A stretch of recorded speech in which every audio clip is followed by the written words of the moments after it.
बीते कई दिनों से संभल सुर्खियों में है।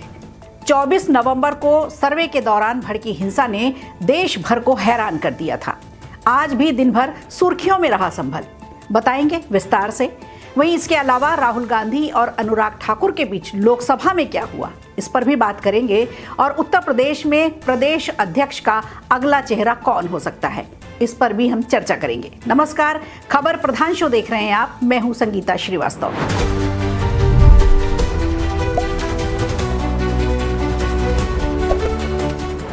संभल के इतिहास पर नजर डालें तो ये शहर हमेशा से ही उपद्रव भरा रहा, अक्सर संवेदनशील रहा। संभल यूपी का वो इलाका है जहां एक समय जिहादियों ने आतंक मचा रखा था। कभी हिंदुओं के मंदिर तोड़ते तो कभी उनके घर पर कब्जा कर लेते। सरकारी आंकड़ों की माने तो आजादी से लेकर अब तक संभल में 14 बार हिंसा भड़क उठी है। उसी तरह से वारदात के कई अलग अलग तरीके भी अपनाए गए, लेकिन मकसद एक ही था, हिंदुओं का पलायन कराना। योगी की सरकार में ये अब नामुमकिन सा लगता है, लेकिन पिछली सरकारों ने ऐसी हिंसा रोकने के कोई प्रयास नहीं किए। नतीजा ये हुआ कि हिंदुओं का यहाँ से जबरदस्त पलायन हुआ। हिंसा को प्लानिंग के साथ अंजाम दिया जाता और फिर हिंदुओं के घरों और मंदिरों पर कब्जा किया जाता। उत्तर प्रदेश के संभल में माहौल कुछ ऐसा बन चला है कि अब लग रहा है सब कुछ संभल जाएगा। करोड़ों की बिजली चोरी में अब संभल के इस इलाके की बत्ती गुल हो गई है। पहले ही जामा मस्जिद के सर्वे को लेकर मामला गरमाया हुआ है। ऐसे में एक और बड़ी खबर संभल से आई है। संभल में 46 साल से बंद हनुमान मंदिर के पट जब खोले गए तो बजरंगबली के साथ शिवलिंग के होने का भी पता चला, यानी एक और शिवलिंग संभल में मिली है। शिवलिंग उसी इलाके में मिली है जहां जामा मस्जिद सर्वे के बाद हिंसा हुई थी। सनातन के सबूत हर जगह देखने को मिल रहे हैं। दरअसल बिजली चोरी की खबर लगते ही पुलिस मौके पर पहुंची थी। पुलिस टीम को सपा सांसद बर्क की गली में ही ये मंदिर मिला। ये वही बर्क है जो कुछ समय पहले कह रहे थे कि संभल में मुसलमानों पर अत्याचार हो रहा है, मुसलमानों को डराया जा रहा है। उम्मीद है अब इस मामले पर भी सांसद बर्क का कोई बयान आना चाहिए। एसपी और डीएम पूरी पुलिस टीम के साथ मौके पर मौजूद है। पुलिस से जब पूछा गया कि आपको कैसे पता चला यहाँ कोई मंदिर है, तो उन्होंने बताया कि कुछ लोगों की शिकायत थी यहाँ एक मंदिर पर अवैध कब्जा कर उसे बंद कर दिया गया है। जब पुलिस मौके पर पहुंची तो पाया गया कि जानकारी सही निकली। धूल, भूसे और बोरियों से ढकी मूर्तियां मिली, जिसे उन्होंने खुद अपने हाथों से हटाया। जानकारी मिली है कि कुछ समय पहले तक यहाँ हिंदू परिवार इस इलाके में रहते थे, जिसे बाद में वो छोड़ गए। इस मंदिर पर अवैध कब्जा कर मंदिर को 46 साल पहले बंद कर दिया गया था।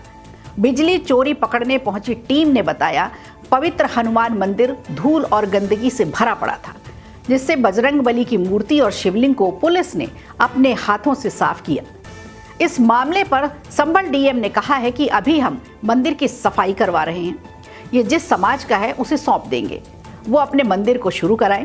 इसके अलावा डीएम ने उन लोगों पर भी कार्रवाई करने का ऐलान किया है जिन्होंने इस मंदिर पर अवैध कब्जा किया हुआ है। ये मंदिर संभल के दीपा सराय इलाके में मिला है। दरअसल साल 1966 के दंगे के बाद संभल से हजारों हिंदुओं ने पलायन किया था। फिर साल 1978 आया, जिसमें इस मंदिर को बंद कर दिया गया।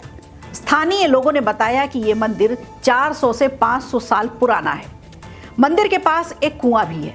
कुएं को भी अवैध तरीके से बंद किया गया है, जिसकी खुदाई प्रशासन की ओर से की जा रही है। उम्मीद है उस कुएं में भी मंदिर के अवशेष मिल सकते हैं। पुलिस की कार्रवाई जारी है। पुलिस का कहना है कि जिन्होंने भी ये कृत्य किया है उनके खिलाफ कार्रवाई अवश्य की जाएगी। तो एक बार फिर ये बात साबित हो चली है कि इतिहास को छिपाया तो जा सकता है, लेकिन दबाया नहीं जा सकता। कहीं भी खुदाई हो, सनातन अपने सबूत दे ही देता है। इसे कहते हैं हाथ कंगन को आरसी क्या। खबरों में आगे बढ़ते हैं और चर्चा करते हैं लोकसभा में आज क्या हुआ। हर बार की तरह आज भी राहुल गांधी ने लाइमलाइट में आने की पूरी कोशिश की, लेकिन असल में देखें तो उनके आज के बयान और पुराने बयानों में कोई ज्यादा फर्क नहीं दिखता। हर बार की तरह आज भी राहुल गांधी ने सदन में सावरकर का ही जिक्र किया। बीजेपी को निशाना बनाने की पूरी कोशिश की।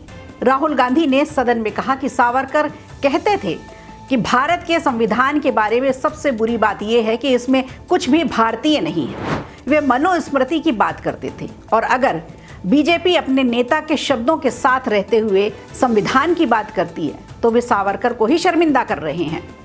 दरअसल इस बयान के जरिए राहुल गांधी ने बीजेपी को एक बार फिर संविधान का पाठ पढ़ाने की कोशिश की।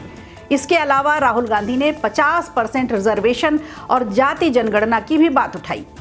इंडियन अलायंस की तरफ से राहुल अच्छा मोर्चा संभाल रहे थे, लेकिन उनके सभी बयानों का काउंटर करते नजर आए बीजेपी के फायर ब्रांड नेता यूथ फेस अनुराग ठाकुर। अनुराग ने संविधान के पाठ को काउंटर करते हुए कांग्रेस को सन 84 के दंगे याद दिला दिए। अनुराग ठाकुर ने कहा कि कुछ लोग संविधान तो हाथ में लेकर घूमते हैं, लेकिन उन्हें यह तक नहीं पता कि उसमें पन्ने कितने हैं। राहुल गांधी कॉपी लेकर घूमते हैं संविधान की, लेकिन उसी में लिखा है कि इंदिरा गांधी की इमरजेंसी ने लोकतंत्र को खत्म किया। एक वकील ने कहा कि संविधान लागू होने के साथ सरकार ने जुडिशरी के साथ सींग फंसा कर रखे हैं। अपने बयान में अनुराग ठाकुर कहते हैं कि राहुल जी संविधान पढ़कर देखिए, दिख जाएगा कि गांधी परिवार ने कैसे इसकी धज्जियां उड़ाई।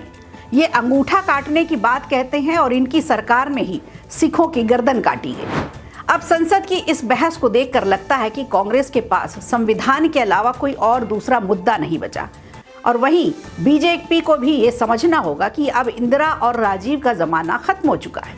अब उन्हें भी किसी और बात को लेकर कांग्रेस को टारगेट करना चाहिए। खैर, राजनीति तो राजनीति है, इसमें कभी भी मुद्दे मुर्दे नहीं होते। लेकिन आइए अब जानते हैं कि उत्तर प्रदेश की राजनीति में क्या नया चल रहा है। सियासी गलियारों में एक सवाल इन दिनों चर्चा में है, जिस पर बीजेपी के तमाम दिग्गजों का मंथन भी जारी है। मुद्दा है बीजेपी के राष्ट्रीय अध्यक्ष का। ये मसला हल होता इससे पहले उत्तर प्रदेश के मौजूदा प्रदेश अध्यक्ष भूपेंद्र चौधरी का कार्यकाल भी पूरा होने को आ गया। तो ये मानकर चले कि अब नए साल में एक नहीं, दो पार्टी के अध्यक्षों को चुना जाएगा। एक बीजेपी के राष्ट्रीय अध्यक्ष और दूसरे उत्तर प्रदेश के प्रदेश अध्यक्ष। उत्तर प्रदेश को भी नया अध्यक्ष मिलने जा रहा है, लेकिन नया अध्यक्ष होगा कौन और किस तबके से होगा, जिसे लेकर सियासी चर्चाओं का दौर शुरू हो चुका है। क्योंकि 2027 में उत्तर प्रदेश में विधानसभा चुनाव भी है, इसीलिए प्रदेश अध्यक्ष की जिम्मेदारी भी बड़ी होगी। चुनाव जीतने के लिए जिस तरह के सियासी गणित बैठाए जाते हैं, उससे तो माना जा रहा है कि बीजेपी इस बार यूपी में दलित चेहरे को सामने ला सकती है। यानी उत्तर प्रदेश में बीजेपी की नज़र 21% दलित वोटर्स को साधने की है। बीजेपी का ये बड़ा सियासी दांव माना जा रहा है। इसके पहले भी बीजेपी उत्तर प्रदेश में प्रदेश अध्यक्ष की कमान ओम प्रकाश सिंह, स्वतंत्र देव सिंह, केशव प्रसाद मौर्य जैसे ओबीसी नेताओं को दे चुकी है, लेकिन अभी तक दलित समाज से कोई भी व्यक्ति इस पद तक नहीं पहुंचा। लंबे समय तक बीजेपी पर सवर्णों की पार्टी माने जाने का ठप्पा लगा रहा। इधर समय की नब्ज को पकड़ते हुए बीजेपी ने समाज के दूसरे तबकों को भी साथ जोड़ने की कला सीख ली है। बीजेपी जानती है कि उत्तर प्रदेश का चुनाव जीतना है तो जातीय समीकरण सही बैठाना होगा। 2017 के विधानसभा चुनाव में यादव मुस्लिम वोटों से कोसों दूर रही बीजेपी, लेकिन एक और नया समीकरण सेट कर लिया। वो था गैर यादव ओबीसी और गैर जाटव एससी वोट बैंक, जिसके सहारे बीजेपी ने 300 प्लस का आंकड़ा पार किया और एक बड़ी जीत दर्ज कराई। 2022 तक आते आते दलितों का बसपा से मोह भंग भी रंग ले आया। दलित वोटर का समर्थन बीजेपी को मिला और बसपा के सारे वोट बीजेपी की तरफ शिफ्ट होते चले गए। जहां बीजेपी को हराने के सारे प्रयास किए गए, लेकिन 275 सीटों के साथ बीजेपी ने शानदार वापसी की। लेकिन लोकसभा चुनाव में इंडिया गठबंधन संविधान के मुद्दे पर दलित वोट बैंक में सेंध लगाने में कामयाब रहा और उत्तर प्रदेश में बीजेपी को निराश होना पड़ा। अब बीजेपी उत्तर प्रदेश में नया प्रयोग करने जा रही है। दलित समाज के 21% वोट पर बीजेपी की नजर है। जिन नामों की चर्चा सबसे ज्यादा है उनमें है रमाशंकर कठेरिया और विद्यासागर सोनकर का। उत्तर प्रदेश में बीजेपी ने किसी दलित को अब तक प्रदेश अध्यक्ष नहीं बनाया, तो उम्मीद तो यह है कि संगठन के काम की खासी समझ रखने वाले अध्यक्ष की बीजेपी को सख्त जरूरत है। वहीं सीएम योगी से उनके बेहतर संबंध भी होने चाहिए ताकि सामंजस्य सही रहे।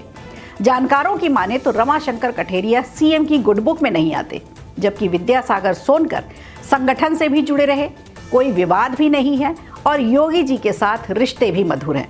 इसलिए सोनकर के नाम पर एक राय बन सकती है। जौनपुर के रहने वाले विद्यासागर सोनकर छात्र जीवन से राष्ट्रीय स्वयंसेवक संघ से जुड़े रहे और फिर बीजेपी के बूथ अध्यक्ष बनाए गए। अनुसूचित मोर्चे पर भी प्रदेश अध्यक्ष का पद संभाला। 1996 में सोनकर सैदपुर सीट से सांसद भी बनाए गए। इधर प्रियंका रावत के नाम पर भी चर्चा है, लेकिन सत्ता से मतभेद उन्हें पीछे की पंक्ति में रख देते हैं। मोदी सरकार ने दलित हित में कई योजनाएं चलाई, बड़े पदों पर दलितों को बैठाया भी, जिसका रिजल्ट भी पॉजिटिव रहा। उत्तर प्रदेश की 80 लोकसभा सीटों में से 17 आरक्षित अनुसूचित जाति की सीटों पर बसपा की पकड़ ढीली पड़ी। तो 24 करोड़ की आबादी वाले उत्तर प्रदेश में दलितों को रिझाने के लिए मोदी सरकार अब क्या नया करने जा रही है और उत्तर प्रदेश को उत्तम प्रदेश बनाने के लिए किसके नाम पर लगेगी मुहर, रहेगी हमारी इसी पर नजर। वीडियो अच्छा लगा हो तो लाइक कीजिए, शेयर कीजिए और कमेंट बॉक्स में हमें जरूर बताइए।